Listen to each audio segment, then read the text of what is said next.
Tamil screen review நண்பர்கள் அனைவருக்கும் என்னுடைய வணக்கம். இன்று உலக மகளிர் தினம் சிறப்பாக கொண்டாடப்படுகிறது. இத்தகைய நேரத்தில் ஒரு அருமையான அற்புதமான பெண்மணியை பற்றி, அதுவும் இந்திய பெண்மணியை பற்றி இந்த காணொளி காட்சியில் நீங்கள் காணவிருக்கின்றீர்கள். கணித மேதை ராமானுஜன் தெரியும்.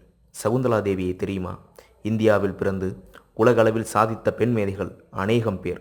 ஆனால் வெளிச்சத்திற்கு வந்தவர்கள் மிகவும் குறைவே.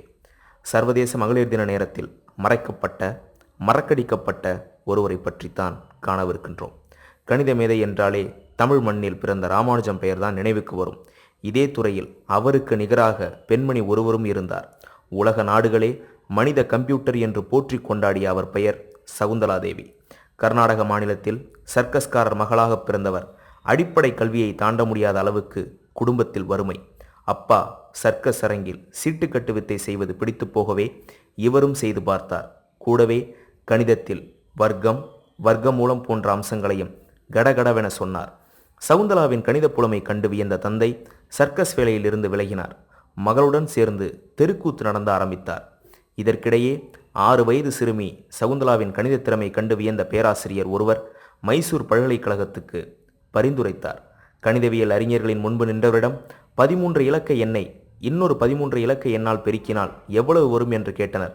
சகுந்தலா சில வினாடிகளில் பதில் சொல்லிவிட்டார். விஞ்ஞானிகள் வியந்தே போய்விட்டனர். இதே மாதிரி சிதம்பரம் அண்ணாமலை பல்கலைக்கழகத்திலும் 8 வயதில் கணித புலமையை பதிவு செய்தார்.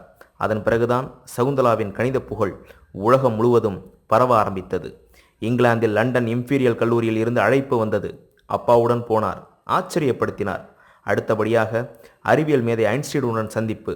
அவர் 3 மணி நேரம் செலவழித்து கண்டுபிடித்த ஒரு கணக்கின் விடையை சகுந்தலா சில நொடிகளிலேயே சொன்ன ஆச்சரிய சாதனை வரலாற்றின் பக்கங்களில் பதிவாகி உள்ளது.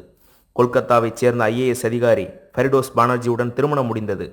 ஆசைக்கும் ஆஸ்திக்குமாக ஒரே மகள் அனுபமா பானர்ஜி. கணவன் மனைவி இடையே கருத்து வேறுபாடு அதிகமாகி 1979களில் விவாகரத்தானது. நிரந்தரமாக பெங்களூர் திரும்பினார். சகுந்தலாவுக்கு கணிதம் மட்டுமின்றி ஜோதிட கலையிலும் ஆழ்ந்த புலமை உண்டு. மக்கள் இவரை கணித புலமை கொண்ட ஜோதிடராகவே பார்த்தனர். பள்ளிக்கூட படிப்பையே தாண்டாதவருக்கு அபார கணித அறிவு எப்படி வந்தது என்று அதிசயித்தனர். 2013இல் 83ஆம் வயதில் மாரடைப்பு காரணமாக காலமானார் சகுந்தலா தேவி. எஞ்சிய அவரது அசாத்திய கணித புலமையை தேசம் இழந்தது வேதனையான விஷயம். இன்று சகுந்தலா தேவி அவர்கள் உயிரோடு இல்லை என்றாலும், அவருடைய இழப்பை ஈடு செய்ய முடியாவிட்டாலும், இத்தகைய மகளிர் தின நன்னாளில் அவர் புகழை போற்றுவதில் பெருமிதம் கொள்கிறது தமிழ் ஸ்கிரீன் ரிவ்யூ. நன்றி, வணக்கம்.